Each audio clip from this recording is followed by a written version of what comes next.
Hi friends, இன்றைக்கி நம்ம என்ன பார்க்க போகிறோன்னா வாட்டர் டியூப் பாய்லரை பற்றி பார்க்க போகிறோம். அதுக்கு முன்னாடி எல்லாருக்கும் பாய்லர்னு என்னென்னு எல்லாருக்கும் தெரிஞ்சிருக்கும், சிலருக்கு தெரியாது.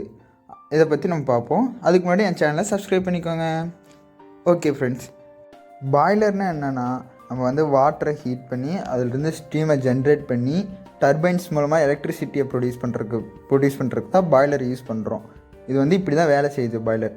இதில் வந்து வாட்டர் டியூப் பாய்லர்னு என்னென்னா நம்ம வாட்டர் வந்து டைரெக்டாக ஹீட் பண்ணாமல் ஒரு டியூப் வழியாக ஹீட் பண்ணுறப்ப நம்மளுக்கு வந்து அதிக எஃபிஷியன்சி, அதிகப்படியான ஸ்டீம் வந்து கம்மியான நேரத்தில் ப்ரொடியூஸ் ஆகுது. அதனால தான் இந்த வாட்டர் டியூப் பாய்லர் மெத்தடை யூஸ் பண்ணுறாங்க நிறைய இண்டஸ்ட்ரீஸில்.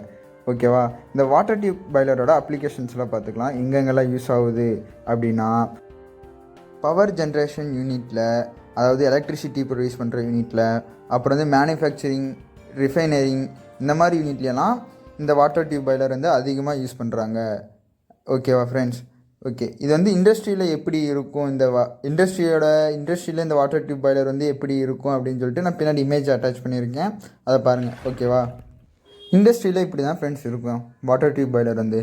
நம்ம வந்து வாட்டர் டியூப் பாய்லர்னால் ஒன்றும் இல்லை ஃப்ரெண்ட்ஸ், நம்ம டீ கடையிலலாம் யூஸ் பண்ணுறாங்க பார்த்தீங்களா, அது வந்து சின்ன சைஸ் பாய்லர். இப்போ வந்து நம்ம இண்டஸ்ட்ரியில் வந்து இந்த மாதிரி பெரிய பெரிய லெவல் பாய்லரை யூஸ் பண்ணுறோம். என்ன, நம்ம டீ கடையில் யூஸ் பண்ணுறது வந்து ஹீட்டை டைரெக்டாக கொடுக்குறோம், இதில் வந்து டியூப் வழியாக கொடுக்குறோம். இதுதான் ஃப்ரெண்ட்ஸ் ஃபயர் டியூப் பாய்லருக்கும் வாட்டர் டியூப் பாய்லருக்கும் இல்லை டிஃப்ரென்ஸ்.